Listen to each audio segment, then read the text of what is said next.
Você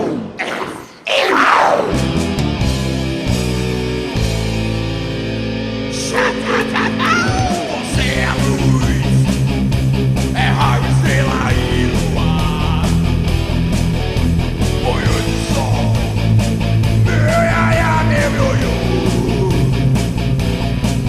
Você é assim, e nunca me olhou.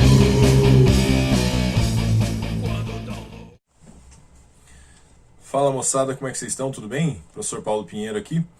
E hoje nós vamos trabalhar com a nossa aulinha sobre citações no processo penal. Na verdade, vamos falar rapidamente sobre as demais formas de comunicação dos atos processuais e em seguida vamos focar na nossa citação, tá? Mas antes de tudo é preciso a gente resgatar algumas informações básicas aí do nosso processo penal. Alguns autores têm trabalhado numa linha de um processo penal bem democrático, um processo penal a partir da Constituição da República. O professor Aurí Lopes Júnior, o professor Renato Brasileiro de Lima, por exemplo, né? O próprio professor Aurí, na verdade, no livro dele, ele resgata uma história do Francesco Carnelucci, em relação a Cinderela, aquele conto da Cinderela, da Disney, a personagem Cinderela, La Cenicienta, ou Cenerentola. Esse conto ele está num livro do Carnelucci, foi escrito antes da metade do nosso século passado, que é o livro Questões sobre o Processo Penal, que foi um marco para nós que trabalhamos hoje num processo penal mais democrático, né? Então, o processo penal hoje visto a partir da Constituição da República, lembrem daquele triângulo, né, que vocês estudam lá no início da faculdade, que vão falar das normas, da hierarquia das normas segundo Kelsen. Óbvio, a Constituição está no topo daquele triângulo, né? Todo mundo fala em pirâmide, é um triângulo, porque não tem nem perspectiva 3D para chamar de pirâmide, mas vamos lá, a Constituição vem em cima e todas as normas infraconstitucionais têm que buscar sua validade na Constituição da República. Na verdade, hoje a gente trabalha também com controle de convencionalidade, quer dizer, a Constituição está em cima, a Constituição da República e os direitos e garantias fundamentais nela previstos. Abaixo da Constituição, os tratados internacionais sobre direitos humanos que não foram incorporados pelo Brasil através da emenda constitucional. A STF já se manifestou há alguns anos atrás, uns 10 anos atrás, no sentido de que essas normas elas têm característica de norma supralegal, ou seja, abaixo da Constituição, mas acima das normas infraconstitucionais, né? A isso nós chamamos de controle de convencionalidade. Convencionalidade das convenções, tratados, convenções e acordos sobre direitos humanos. Quem trabalha muito com isso é o professor Nereu José Giacomoli, no livro O Devido Processo Penal. Tá? Mas, então, vamos partir daí. O processo penal hoje, 2020, século XXI, ele precisa ser lido a partir da Constituição da República, no primeiro momento. Em segundo momento, a partir, então, ou também das normas supralegais, como é a mais conhecida que a gente trabalha aqui no Brasil, o Pacto de San José da Costa Rica. Então o processo penal não pode se desenrolar validamente sem a observância dos direitos fundamentais das partes no processo. Em especial do acusado, obviamente, que se mostra a parte mais hipossuficiente, tecnicamente falando, né? Em razão de que o direito mor do processo penal é o direito de liberdade do acusado, na sua nuance, direito de locomoção, a liberdade de ir e vir. Óbvio, todas as partes têm os direitos fundamentais que devem ser rigorosamente observados no processo penal, mas em especial ao acusado é a liberdade de locomoção dele que está em jogo. Então o processo penal não se preocupa com a vítima, só se preocupa com o acusado. Isso porque a vítima, quem vai se preocupar com a vítima é a criminologia e a vitimologia. Então, a rigor, relembrando aquela historinha da Cinderela, La Cenicienta, Cenerentola, o processo penal abandonou a velha ideia de ser apenas um instrumento, um apêndice do direito penal. Tem muitos autores que ainda trabalham com essa lógica do processo penal ser apenas um instrumento de aplicação, de eficácia do direito material. Uma ideia extremamente instrumentalista. Mas o processo penal é mais do que isso. Hoje a gente busca um processo penal garantista. Garantista por quê? Garantir os direitos fundamentais das partes no processo.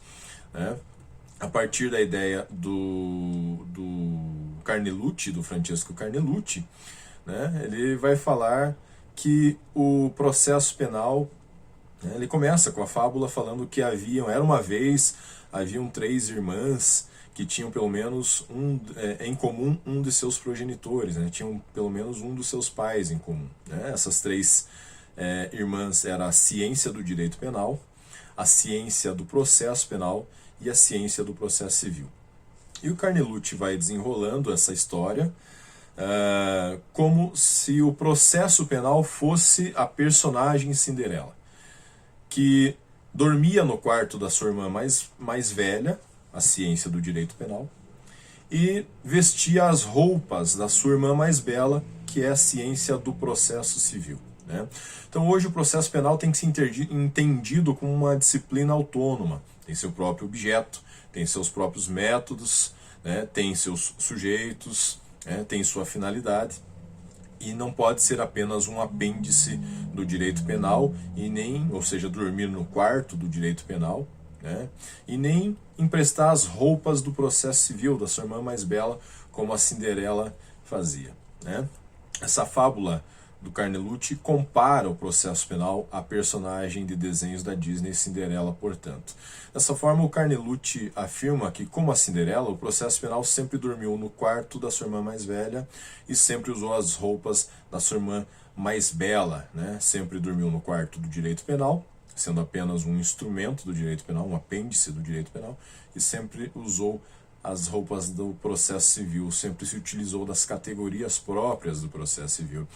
Para começar a entender a citação, a gente tem que resgatar essa fábula da Cinderela, contada pelo Francesco Carnelucci, na obra Questões sobre Processo Penal, porque as citações no processo penal são um pouco diferentes do processo civil.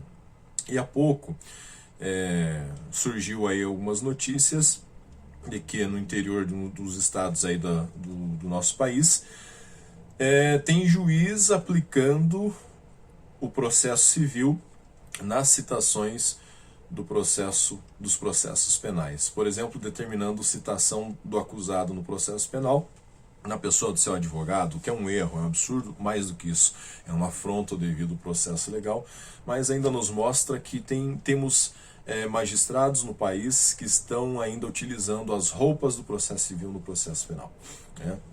Vamos tentar desmistificar isso aí ao longo dessa aula.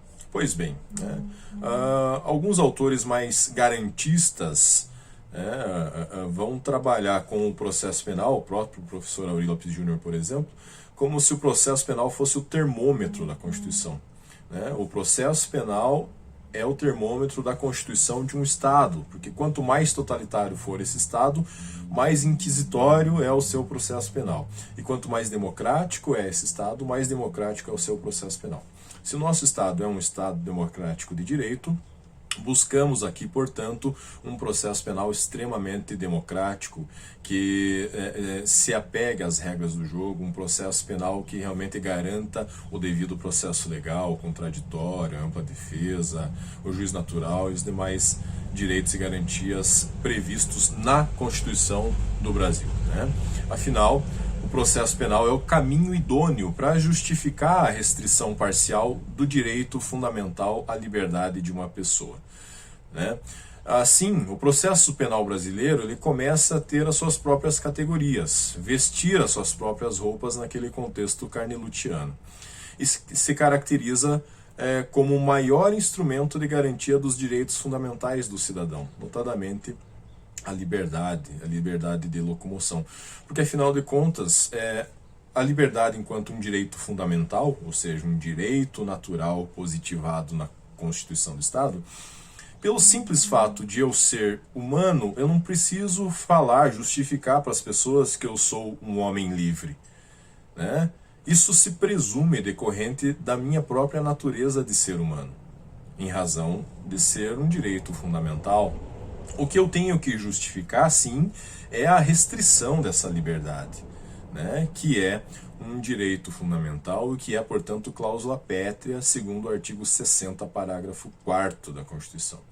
Dessa forma, como os direitos fundamentais previstos na Constituição da República, né, como os demais direitos fundamentais previstos na Constituição da República, o devido processo legal é, sim, um direito fundamental e é sim uma cláusula pétrea, como também é a presunção de inocência, como também é o contraditório, a ampla defesa, juiz natural, presunção de inocência ou de não culpabilidade, e por aí vai, né? Nessa condição eles devem rigorosamente ser observados, sob pena de o Estado, que é o ente em que, do ponto de vista da ciência política, deveria garantir os nossos direitos fundamentais. Então, sob pena de o Estado, por meio do seu agente público investido de jurisdição, que é o juiz, acabar violando os direitos fundamentais do acusado previstos como cláusulas pétreas, né, lá no artigo 60, parágrafo 4º. Exemplo, agora nós temos aí um provimento do Conselho Nacional de Justiça em que não se exige mais audiência de custódia. A audiência de custódia foi incorporado recentemente no nosso ordenamento jurídico, mas já era previsto pelo Pacto de São José da Costa Rica. Se era previsto e o CPP não fazia, pelo controle de convencionalidade, essa ausência da audiência de custódia obriga, né, na verdade, obriga que no processo penal nós adotemos a audiência de custódia como um direito fundamental do acusado. Mas, em decorrência desse contexto de pandemia, Covid-19, o CNJ deu um provimento em que pode dispensar a audiência de custódia, mas preste atenção porque tem alguns requisitos. Né? Tem alguns requisitos, a oitiva do membro do Ministério Público, da Defesa, tem que ser feito o exame de lesão corporal no IML, quer dizer, muitos juízes estão passando por cima, inclusive, dessa flexibilização desse direito fundamental pelo CNJ. Lembrando que o CNJ não é um órgão judicante, não é um órgão jurisdicional e muito menos legislativo, né? Se o controle de convencionalidade diz que nós temos que fazer audiência de custódia, temos que fazer audiência de custódia. Esse, pelo menos, é um posicionamento dentro de um processo penal garantido. Mas vamos deixar essa discussão para um outro momento, né?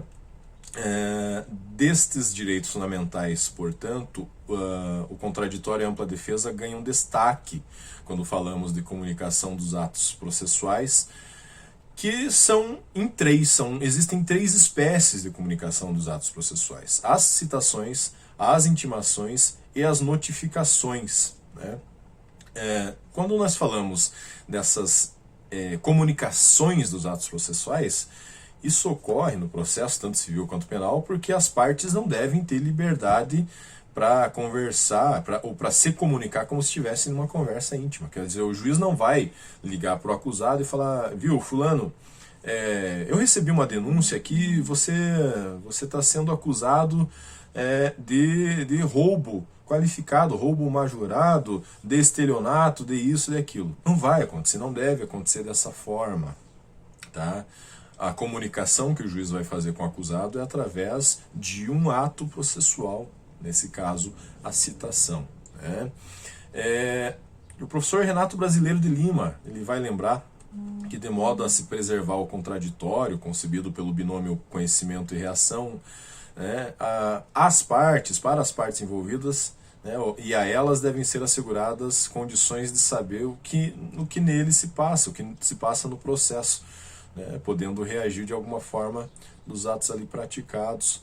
E aí que a gente vê a importância da citação no processo penal. Mas antes disso, vamos falar dessas comunicações dos atos, porque vem ali a partir do título 10 do livro 1 do CPP, que trata da comunicação dos atos processuais, nos artigos 351 até o artigo 372 do CPP. né? Em regra, no processo, seja no processo civil, seja no processo penal, nós vamos ter essas três espécies de comunicação dos atos que eu mencionei para vocês: as citações, as intimações e as notificações. Não há uma sistemática na utilização destas três espécies por parte do legislador, tanto que tem legislação que o legislador se utiliza ora de uma dessas categorias, ora de outra, por vezes inclusive sem qualquer distinção. Mas coube à doutrina fazer a distinção dessas espécies de atos, né? A notificação, por exemplo, é um ato processual, um ato de comunicação processual, em que o sujeito processual vai ter ciência para praticar um ato processual futuro, né? Então a notificação vai dar ciência para o sujeito processual para a prática de um ato processual futuro, tá? Como a gente tem nos crimes de responsabilidade dos funcionários públicos, no rito especial, lá no Código de Processo Penal, o artigo 513 do CPP, ele vai mencionar, então, que desde que preenchidos os requisitos da denúncia, o juiz determinará a notificação do acusado para apresentar a resposta escrita no prazo de 15 dias, né, a chamada defesa prévia, no prazo de 15 dias. Está lá no artigo 513. Então vejam, aqui ele é notificado para apresentar um ato futuro, notificado para praticar um ato futuro. Qual que é a prática desse ato futuro? É a apresentação da resposta escrita no prazo de 15 dias, dessa defesa prévia no prazo de 15 dias. Além desse artigo 513, nós temos somente mais uma passagem no Código de Processo Penal que menciona a palavra notificação, que é o artigo 570. Né? O artigo 570 vai falar da supressão da nulidade, da citação, da intimação e da notificação. Então, só esses dois artigos no CPP que trabalham com a palavra notificação, e ambos são na conotação da prática de um ato futuro. Diferentemente é a intimação, que também é um ato de comunicação processual, né? Mais comum, inclusive, de aparecer no CPP do que a notificação. E a diferença da notificação e da intimação é de caráter temporal. Por quê? Porque a intimação é a comunicação feita ao sujeito do processo de um ato que já foi praticado. Por exemplo, uma decisão interlocutória, a prolação da sentença, o indeferimento de determinada prova, a decisão de não absolver sumariamente o acusado e por aí vai. Então vejam, ele vai tomar ciência de um ato que já foi praticado lá no processo, de um ato pretérito, portanto. A diferença, então, de notificação e de intimação é temporal, tá? É temporal. Notificação, eu sou ali notificado para praticar um ato futuro. Intimação, eu sou intimado da prática de um ato pretérito, tá? Mas temos um terceiro ato de comunicação processual, em regra feito uma vez só no processo, que é a citação, tá? No processo penal, a citação é tida pela doutrina como um dos mais importantes atos processuais, não só atos de comunicação, mas de todos os atos processuais, a citação é um dos mais importantes, uma vez que se presta para a formação do que nós chamamos do actum trium personarum.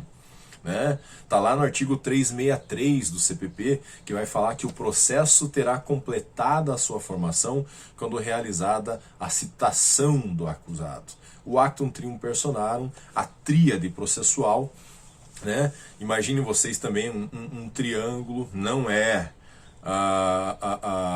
o triângulo do Kelsen, a pirâmide do Kelsen, também não é a ideia do Miguel Reale de fato, valor e norma, Estamos falando de uma tríade processual, tá?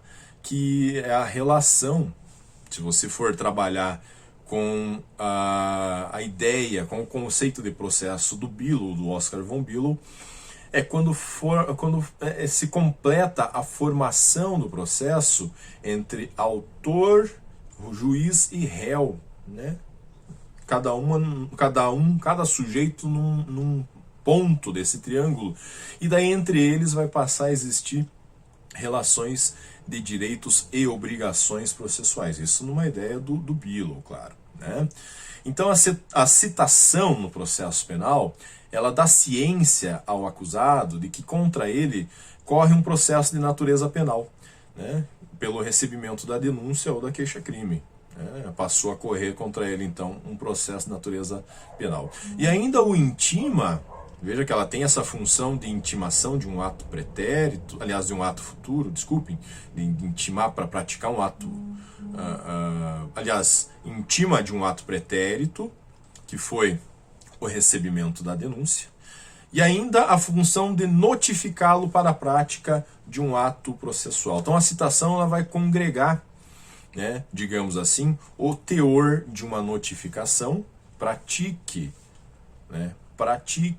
o ato futuro, ou seja, a defesa, a resposta escrita no prazo de 10 dias, e também o conteúdo de uma intimação.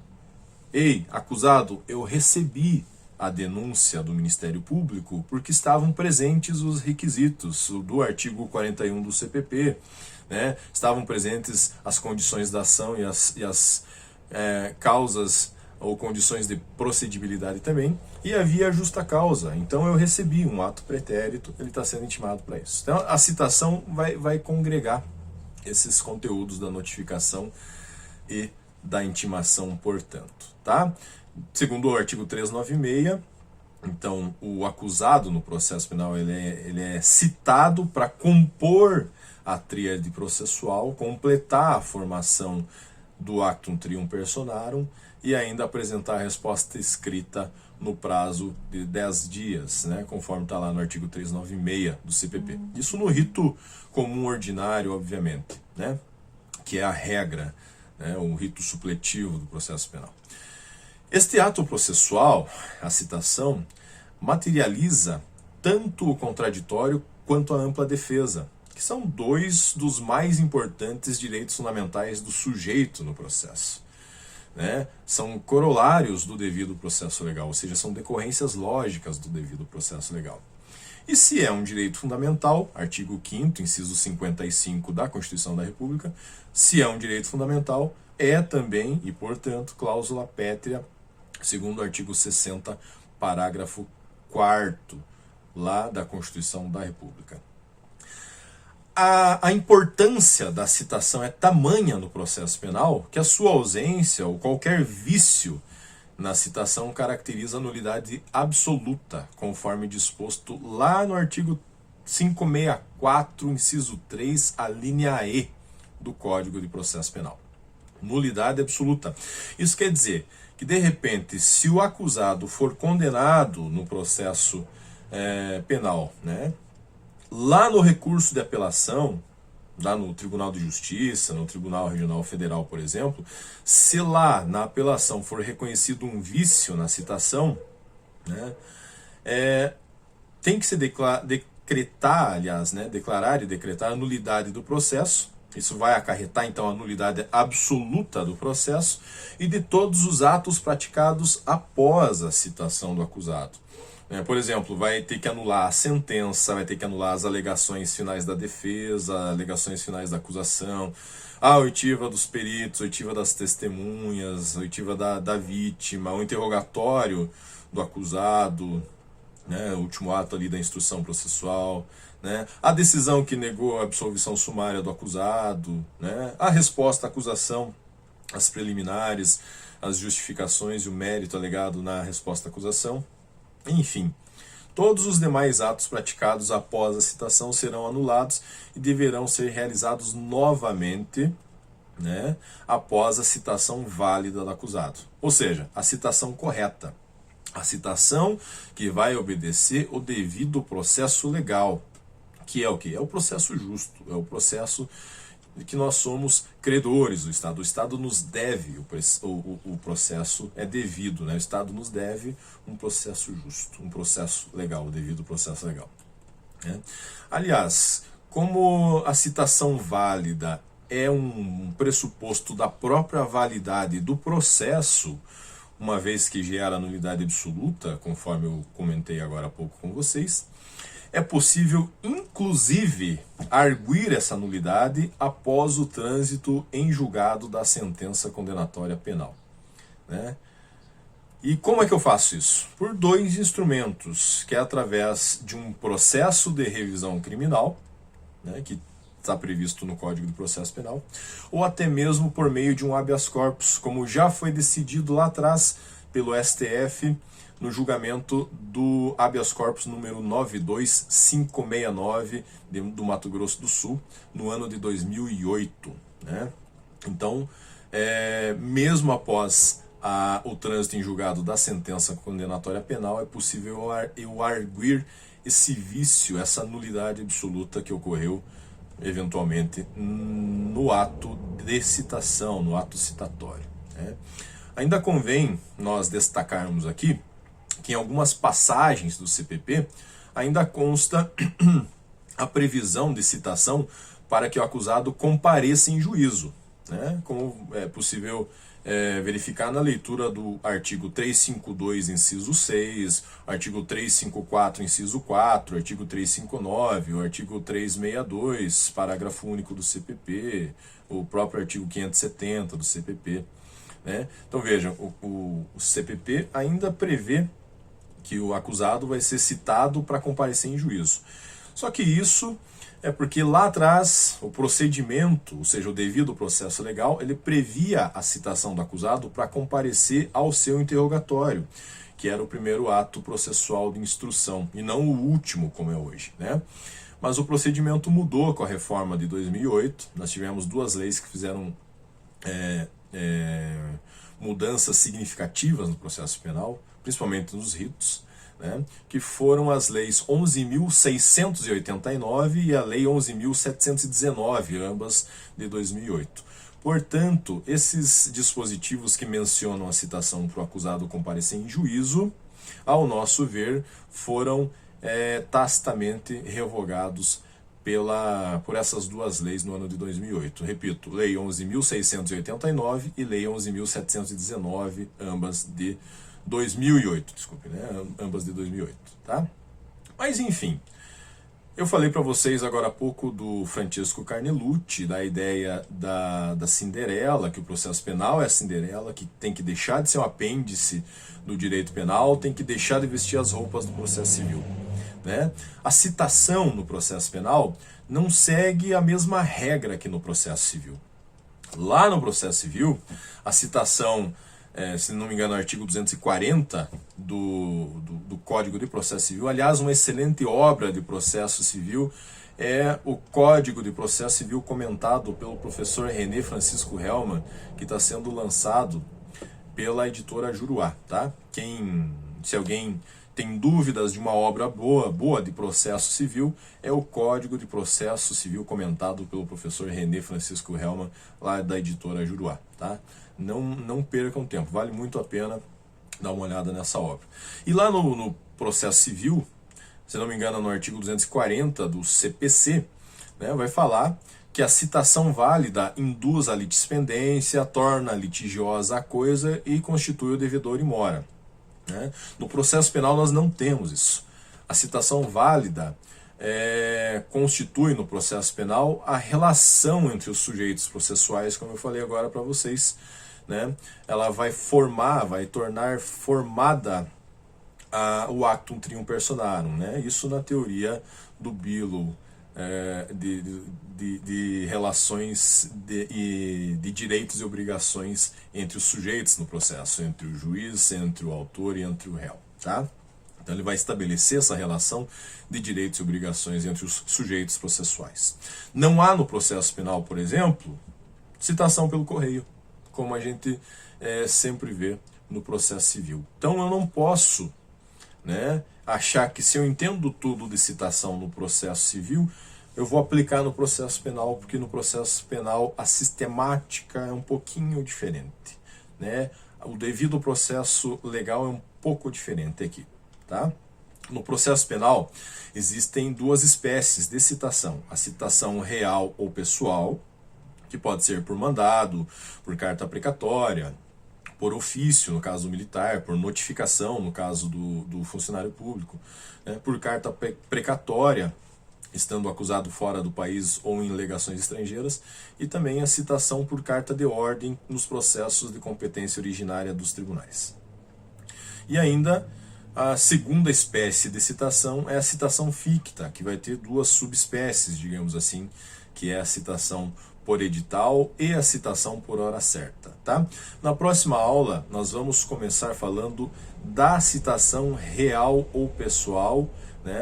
A sua primeira espécie, que é a citação por mandato. Joia? Obrigado, moçada. Um grande abraço a todos. Até a próxima aula.